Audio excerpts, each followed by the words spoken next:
여러분, 대화 안 되고 자기 말만 맞다고 우기는 사람 본 적 있으신가요?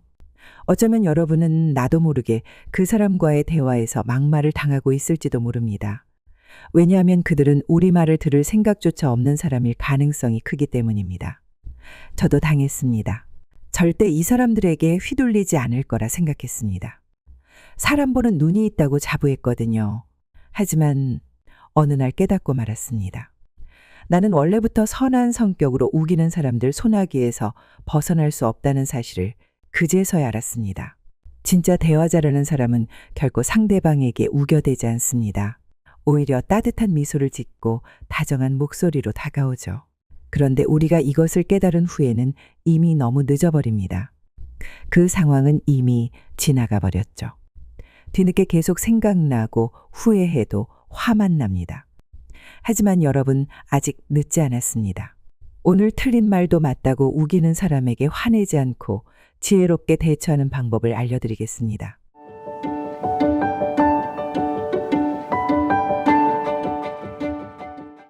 여러분, 자기 말이 틀렸을 수도 있는데 끝까지 자기가 맞다고 빡빡 우기고 내 말은 하나도 듣지 않고 자꾸 대화 도중 말을 끊는 사람 말이에요. 대화를 하다 보면 이건 말이 안 통한다는 생각이 들고 나중엔 괜히 나만 속이 상하게 됩니다. 그런데 그 사람은 왜 그렇게 행동할까요? 정말 성격이 못돼서 그런 걸까요? 사실은 그렇지 않습니다. 겉으로는 세 보이고 성격이 못됐을 것 같지만 그 속엔 숨은 이유가 있습니다. 오스트리아의 심리학자 알프레드 아들러는 이렇게 말했습니다. 열등감을 가진 사람은 그것을 감추기 위해 우월한 척 행동한다. 즉, 자기가 틀렸다는 걸 인정하면 자존심이 무너질까봐 그 자존심 때문에 더 큰 소리로 더 강하게 자신의 말이 무조건 맞다고 주장하는 겁니다. 그래서 더 완강하고 더 단호하게 말하는 거죠. 이런 사람과의 대화는 생각보다 많이 피곤합니다. 내가 무슨 얘기를 하든 간에 돌아오는 건 그건 아니야. 내가 봤는데 너가 잘못 알았어라는 말뿐이니까요. 우리 동네의 김 여사님 이야기가 생각납니다. 김 여사님은 오랜만에 친하게 지내는 동네 이웃들과 커피숍에서 만났어요. 그 자리에서 음식 얘기가 나오면 항상 이런 말을 합니다. 이 음식은 내가 처음으로 개발해서 만들었지. TV에 나온 그거 내가 먼저야. 라고 늘 우기시죠. 다들 처음엔 그냥 웃고 넘겼지만 나중엔 하나둘 회피하게 되더라고요. 그런데 나중에 알게 됐어요. 김 여사님은 젊었을 때 늘 무시당하며 살았고 그땐 내가 무슨 말을 해도 다들 나를 무시했어. 지금은 지지 않으려고 해. 라고 하시더군요. 그 말을 듣고 나니 마음이 조금 짠해졌습니다. 젊은 시절 얼마나 무시를 많이 당했으면 저런 생각을 가질 수 있을까요? 우기는 사람들 대부분은 겉으론 강해 보여도 속으로는 인정받고 싶은 마음이 크고 실수하거나 틀렸다는 걸 견디기 어려워합니다. 조선시대의 율곡 이이 선생도 이런 말씀을 하셨습니다. 사람과 더불어 지내되 내 마음을 잃지 말라. 상대가 아무리 강하게 말하더라도 내 중심을 잃지 않는 것이 중요하다는 뜻이죠. 하지만 여기서 이런 생각이 들 수 있습니다. 그래도 틀린 말엔 한마디는 해야죠. 매번 참고만 있으면 나만 손해 아닌가요? 그렇습니다. 맞는 말씀입니다. 누구나 한두 번은 참을 수 있지만 매번 상대의 우기는 말을 받아주다 보면 나중엔 내가 말하는 것조차 조심스러워지고 자존감까지 낮아질 수 있습니다. 그래서 무조건 이해하고 참기만 해라는 말은 옳지 않습니다. 그렇다고 똑같이 맞서서 싸우는 것도 좋은 방법은 아니죠. 여기서 필요한 건 감정은 상하지 않고 나를 지키는 대화법입니다. 예를 들어 상대가 내가 봤는데 그거 아니야 라고 강하게 말할 때 바로 그건 너가 틀렸지 라고 말하면 그 순간 감정 싸움이 벌어지기 쉽습니다. 대신 이렇게 말해보세요. 그럴 수도 있겠네. 나는 좀 다르게 알고 있었어. 이 말은 상대를 인정하면서도 내 생각은 지키는 말입니다. 이처럼 우기는 사람과의 대화에선 정답을 알려주는 게 아니라 감정을 지키는 것이 우선입니다. 탈무드에는 이런 말이 있습니다. 어떤 논쟁은 옳고 그름을 가리지 못하고 사람의 마음만 다치게 만든다. 상대의 고집이 옳든 그르든 그 말에 휘둘리면 결국 내 마음만 상할 수 있다는 뜻입니다. 정리하자면 우기는 사람은 약한 마음을 숨기기 위해 더 세게 말하고 더 단호하게 행동합니다. 우리가 그 사람의 속마음을 무조건 이해해야 할 필요는 없지만 적어도 그 말에 바로 받아쳐서 싸우기보다 내 감정을 먼저 지키는 말 한마디로 분위기를 바꾸는 것이 필요합니다.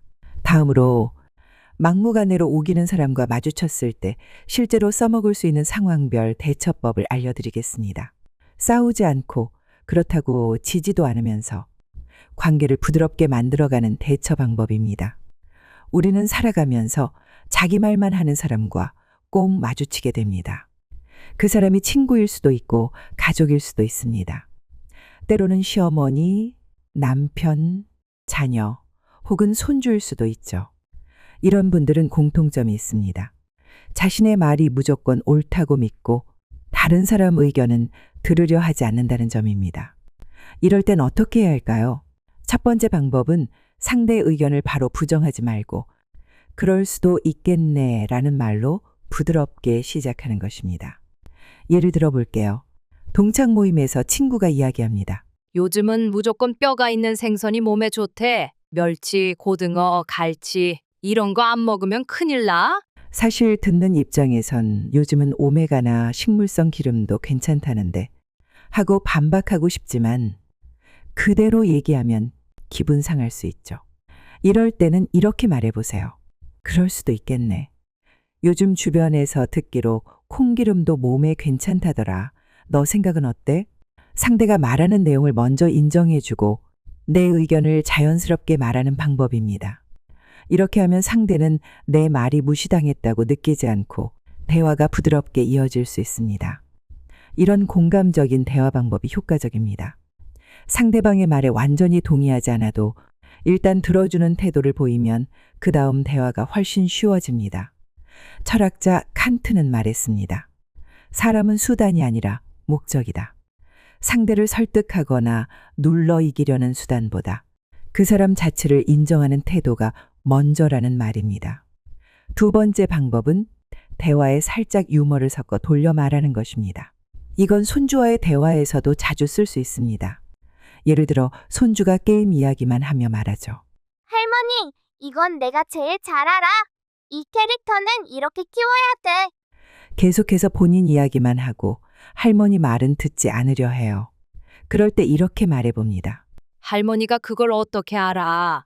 근데 게임 말고 국 끓이는 건 누가 잘하나 해볼래? 이 말은 유쾌하면서도 손주의 자기중심적인 태도에 살짝 멈칫하게 만들 수 있습니다. 어른으로서 권위는 지키되 유머로 분위기를 부드럽게 만드는 거죠. 이런 말 한마디가 손주와의 대화를 이어가게 하고 자연스럽게 경청하는 태도를 익히게 할 수 있습니다. 하지만 이렇게 생각이 들 수 있습니다. 그래도 이런 말을 계속 받아주다 보면 손주의 버릇만 나빠지는 거 아닌가요? 맞는 말입니다. 상대를 계속 인정해주기만 하면 나중에는 내 말이 설 자리를 잃을 수도 있습니다. 그래서 필요한 것이 선긋기의 기술입니다. 이럴 땐 이렇게 말해보세요. 나는 너의 생각도 들었으니까 이번엔 내 얘기도 한번 들어줄래? 라고 말하거나 그건 너가 잘하는 것 같고 내 이야기도 한번 들어보자. 이 말은 상대를 무시하지 않으면서도 내 입장도 분명히 전달하는 말입니다. 유대인의 지혜에서 탈무드에는 이런 말이 있습니다. 지혜로운 사람은 말을 줄이고 듣는 법을 먼저 배운다. 서로 말을 줄이고 들어주는 자세를 배워야 대화도 길게 이어진다는 뜻이죠. 세 번째는 상대가 계속 우기고 말을 돌려도 그 자리를 벗어나거나 주제를 바꾸는 것도 하나의 방법입니다.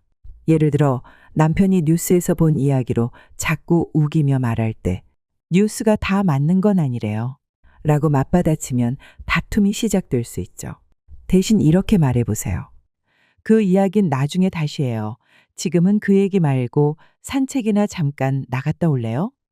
바로 직접적으로 반박을 하기보다 자연스럽게 주제를 다른 쪽으로 전환하면서 새로운 주제로 바꾸는 것도 효과적인 방법입니다.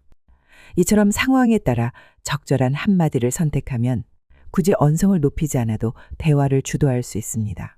결국 중요한 건 누가 이기느냐가 아니라 내 감정을 어떻게 지키느냐, 그리고 관계를 어떻게 지혜롭게 이어가느냐입니다. 다음으로는 이런 말도 통하지 않고 상대가 강하게 반발하거나 내 말을 무시할 때 그 상황을 어떻게 받아들이고 대처할 수 있는지 이야기해 드리겠습니다. 말을 잘한다고 해서 모든 대화가 순조롭게 풀리는 건 아닙니다. 어떤 사람은 내가 아무리 부드럽게 말해도 끝까지 자기 말만 하거나 내 말을 자르기도 하죠. 조금 전처럼 그럴 수도 있겠네요 라고 말했는데도 뭐가 그럴 수도 있다는 거야? 난 확실히 봤다니까 라고 말을 맞받아 치게 되면 그 순간 우리는 선택을 해야 합니다. 같이 목소리를 높일 것인지 아니면 빠져나오는 다른 길을 선택할 것인지요. 저는 후자를 권하고 싶습니다. 왜냐하면 그렇게 우기는 사람과 말싸움을 하면 할수록 결국 나만 지치고 마음에 상처만 남기 때문입니다. 공자의 제자인 자공은 이런 말을 남겼습니다. 어리석은 자와는 말다툼하지 말라. 그 말에 빠지면 자신도 어리석어지기 때문이다. 이 말처럼 때로는 이기려 하지 않고 빠져나오는 것이 더 지혜로운 방법일 수 있습니다. 그럼 이런 상황에서 어떻게 말해야 할까요? 예를 하나 들어볼게요. 시장에 갔는데 오랫동안 알고 지낸 이웃 아주머니가 이렇게 말했어요. 요즘은 무조건 흑마늘이 최고야. 다른 건 다 필요 없어. TV에서 의사도 그러더라고. 사실 나는 병원에서 다른 의사에게 무조건 흑마늘만 먹는 건 별로다라는 얘기를 들은 적이 있어서 살짝 얘기를 해주려 했죠. 아, 의사마다 좀 다른 말도 있던데요. 하고 말했더니 아주머니가 바로 말합니다. 에이, 그 의사는 이상한 거 봤나 보네. 돌팔이 아니야. 내가 본 게 맞아. 이럴 땐 내가 알고 있는 것을 말해주고 싶은 마음이 올라오죠. 그게 아니고요. 제가 직접 들은 건 이렇게요. 하지만 그렇게 이어가면 대화는 금방 서로 맞다고 우기는 말로 바뀌게 됩니다. 이럴 때는 차라리 이렇게 말해보세요. 그럴 수도 있겠네요.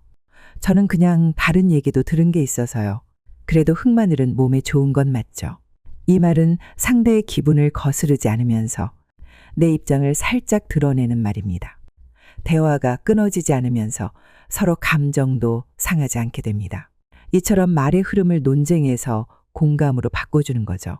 우리가 가져야 할 대화의 기술입니다. 여기서 우리는 이렇게 생각해 볼 수 있습니다. 그렇게 자꾸 넘어가면 나만 바보 되는 거 아니에요? 틀린 건 틀리다고 꼭 말해야죠. 맞는 말입니다. 하지만 중요한 건 언제 말하느냐와 어떻게 말하느냐입니다. 상대가 흥분해 있거나 이미 감정이 올라와 있는 상황에서는 정확한 정보조차도 듣지 않습니다. 이미 들을 생각도 없을 뿐더러 오히려 반발심만 생기게 되죠. 이럴 땐 지금이 아닐 수 있다는 걸 인정해야 합니다. 말을 바로잡을 수 있는 가장 좋은 타이밍은 상대가 마음을 열었을 때입니다.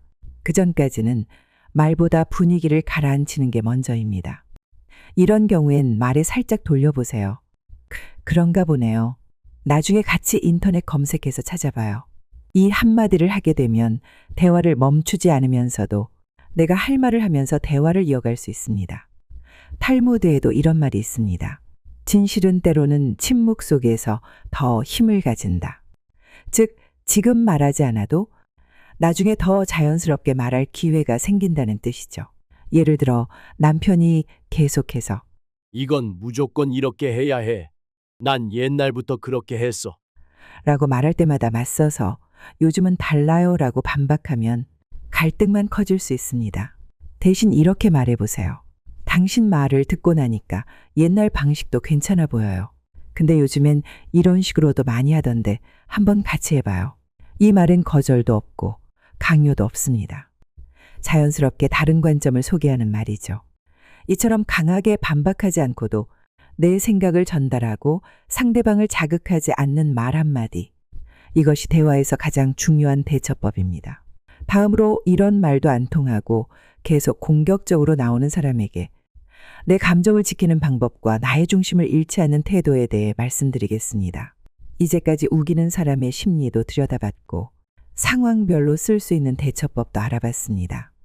하지만 알고 계시죠? 아무리 좋은 말, 아무리 부드러운 대응을 해도 늘 말이 통하지 않는 사람은 결국 존재한다는 걸요. 그럴 땐 방법을 바꾸는 게 아니라 마음을 지키는 방식을 바꾸는 게 더 중요합니다. 저는 이걸 감정거리두기라고 부릅니다. 누군가 나에게 상처 주는 말을 했을 때 그 말을 고지고대로 받아들이지 않고 한 발짝 뒤에서 생각해 보는 것입니다. 예를 들어 신우이가 이렇게 말했습니다. 언니는 원래 뭐든지 느린 것 같아. 저번에도 그랬어. 예전 같으면 뭐? 그게 무슨 말이야? 하고 반응했을 겁니다. 하지만 이제는 이렇게 생각해 보는 겁니다. 아, 저 사람은 자기가 기분 나쁜 걸 나한테 풀고 있는 거구나. 지금 저 말은 나에게 문제가 있어서가 아니라 저 사람이 스스로를 못 견디고 있는 거구나. 그렇게 마음속으로 살짝 한 발짝 떨어져서 바라보는 겁니다. 그럼 이상하게도 그 말이 내 가슴속 깊이 박히지 않고 그냥 저 사람은 그렇구나 생각하게 됩니다.